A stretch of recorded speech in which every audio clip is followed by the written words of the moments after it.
안녕하세요. 책 읽어주는 에젤 강미경입니다. 성령제일교회 신바울 목사님이 하나님을 만나신 이야기, 살아계심 소개합니다. 어린 시절 교회에 같이 다닌 친구가 한강에서 매점을 운영했다. 그의 한강 매점은 변두리에 있어 손님들이 찾아오기에 쉽지 않아 장사가 그다지 잘 되지 않았다. 한강 고수부지에 100개가 넘는 매점들이 있는데 몇 년에 한 번 추첨으로 자리를 정하지만 좋은 자리 받는 것은 복권에 당첨되는 것처럼 확률이 희박하다고 했다. 가장 좋은 자리는 여의도 주변의 선착장 근처 매점이지만 친구는 10년 동안 한 번도 좋은 자리를 받은 적이 없으며 한 달 후 다시 추첨이 있다고 했다. 내가 호언장담했다. 내가 한 달간 기도하면 여의도 선착장의 최고 인기 매점이 당첨될 거야. 나는 친구의 매점이 여의도로 당첨되게 해달라고 매일 간절히 기도했다. 한 달 후 한강의 모든 매점이 자리 선정을 놓고 추첨했는데 친구가 정말 여의도로 당첨되었다.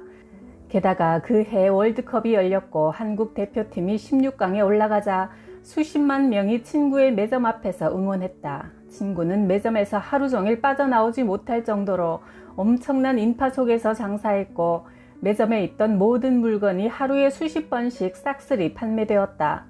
친구는 매점 안에 방에 돈이 쌓여 셀 수도 없었다. 한국 대표팀이 8강, 4강에 차례로 올라가자 그의 매점 앞 응원도 계속되어 친구는 수억을 벌었다. 믿음으로 구한 기도에 하나님은 놀랍게 응답하셔서 하나님의 살아계심을 친구에게 보여주셨다. 내가 성령제일교회를 개척하여 목회할 때 어느 금요일 아내가 쌀이 떨어졌다고 했다. 통장에는 쌀 살 돈도 없었다. 기도 외에 할 수 있는 일이 없어 금요 예배 때 쌀을 달라고 기도하니 예배가 끝난 후 이상하게 뒤통수가 간질간질했다.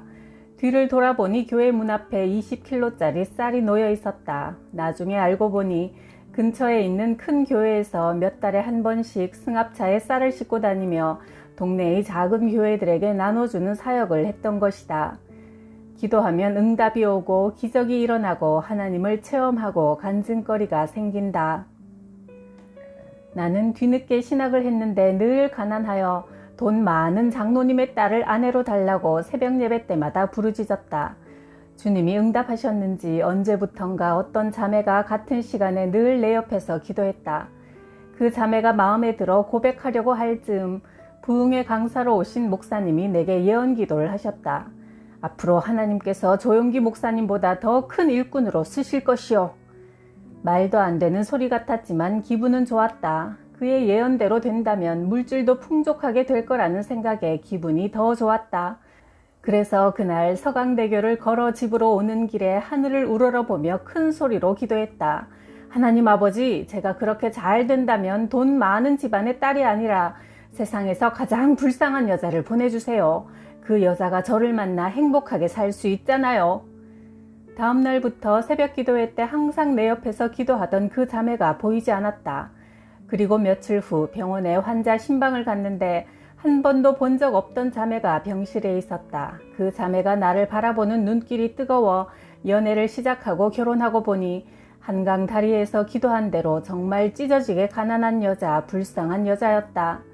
기도의 응답대로 결혼하고 5년이 지난 후 어느 교계 모임에서 결혼 전 새벽에 내 옆에서 매일 기도하던 자매를 만났다. 알고 보니 그녀는 조용기 목사님과 해외 사역을 함께 다니던 유명한 부자 장로님의 딸이었다.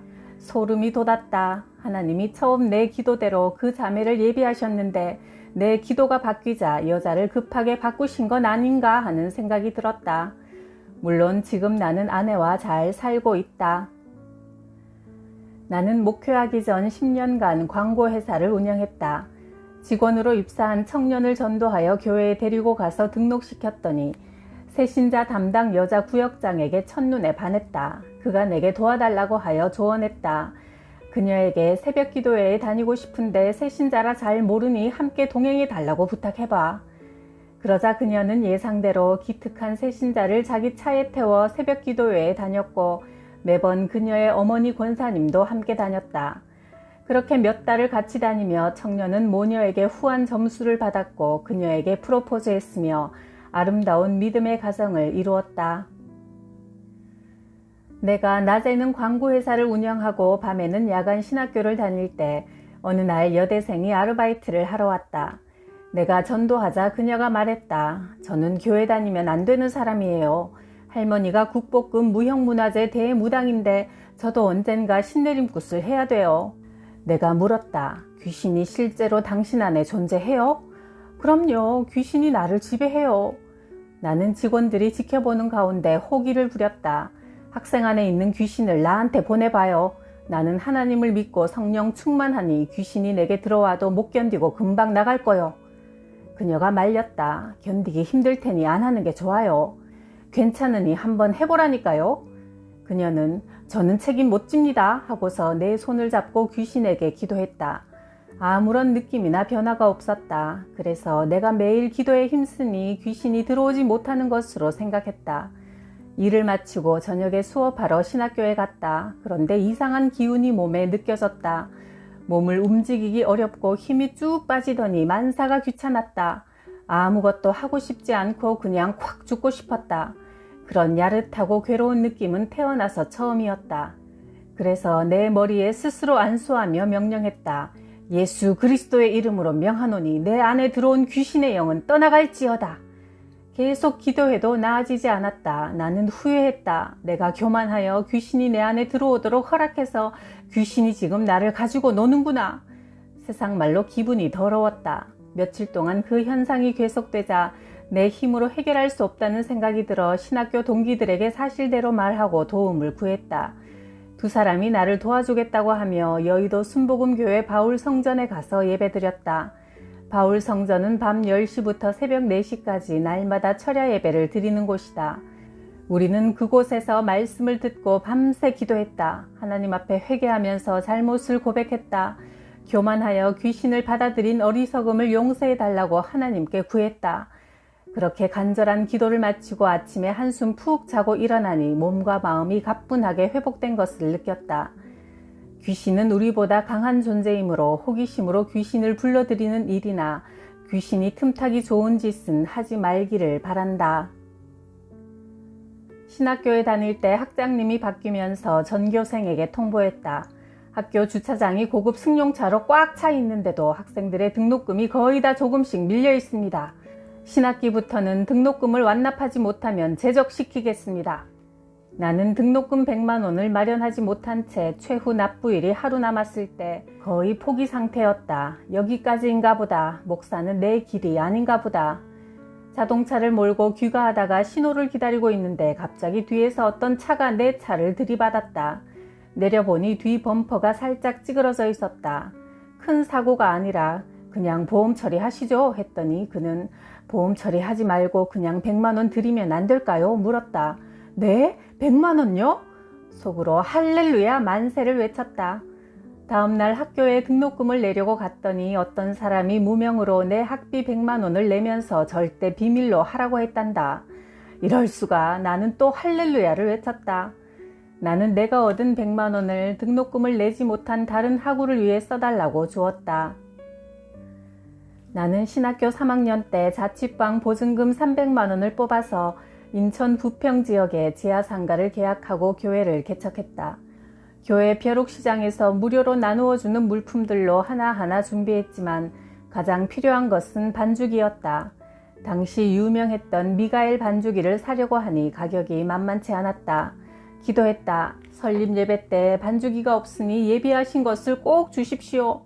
그러던 중 기독교 라디오 방송에서 목회자 찬양대회를 한다는 소식을 들었다. 1등상 경품은 미가엘 반죽이었다. 즉시 라디오 방송국에 전화를 걸었다. 참가한 목회자 5명이 모두 찬양을 부르고 나자 진행자는 반죽이가 필요한 이유와 사연을 간단히 말해달라고 했다. 내가 말했다. 일주일 후 설립 예배를 드리는데 미가엘 반죽이가 꼭 필요합니다. 결혼한 지 얼마 안 된 아내와 사택도 없이 지하 예배당에서 장의자를 침대 삼아 생활하고 있습니다. 다른 목회자들도 저마다 절박한 사연을 말했다. 비 때문에 지하교회가 침수되어 반죽이가 고장났습니다. 저는 앞을 못 보는 시각장애자라 찬양 반죽이가 꼭 필요합니다. 5명 모두 반죽이가 필요한 사연이 눈물겨워 만약 내가 미가엘 반주기를 경품으로 받는다면 형편이 가장 어려운 목사님에게 주어야겠다고 생각했다. 드디어 1등을 발표하려는 순간 진행자가 말했다. 원래는 반주기를 한 대만 증정하기로 했지만 미가엘 반주기 회사 대표님께서 연락을 해왔습니다. 5분 모두에게 드리라고요. 와, 할렐루야, 하나님 감사합니다. 몇 분 후 진행자가 또 말했다.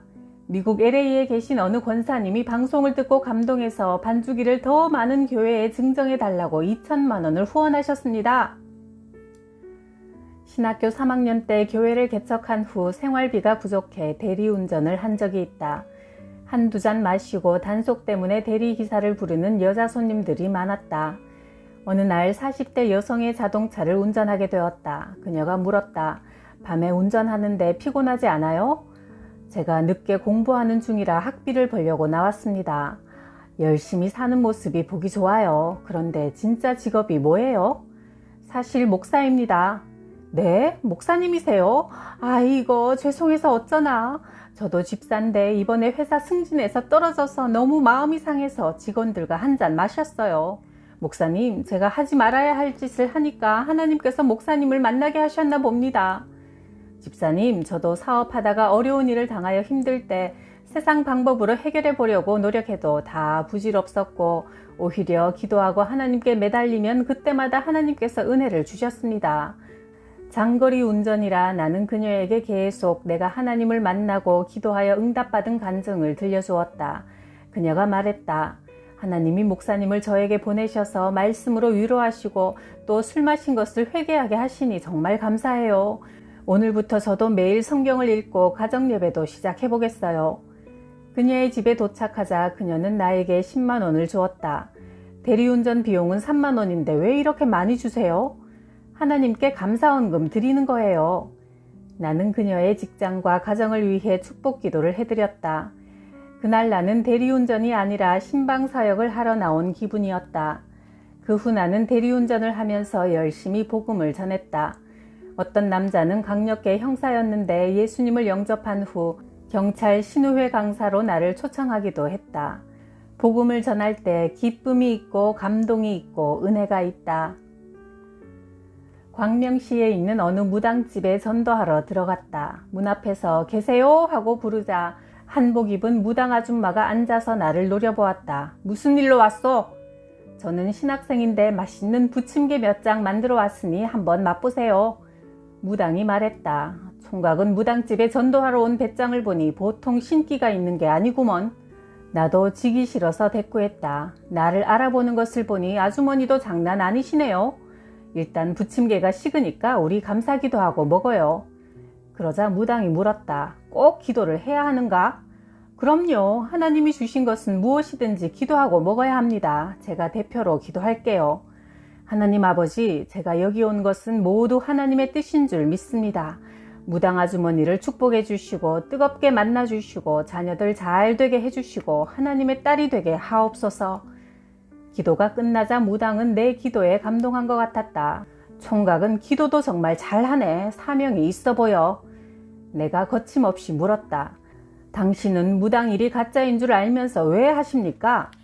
사실 우리 애들은 교회에 다녀요. 자녀들도 무당이 될까봐 내가 교회에 보냈지요. 나도 이 짓을 안 하고 싶지만 먹고 살 것이 없으니 어쩔 수 없이 하고 있소만 청년의 말을 들어보니 나도 애들 따라 교회에 한번 나가 보겠소. 나를 찾아와줘서 고맙소.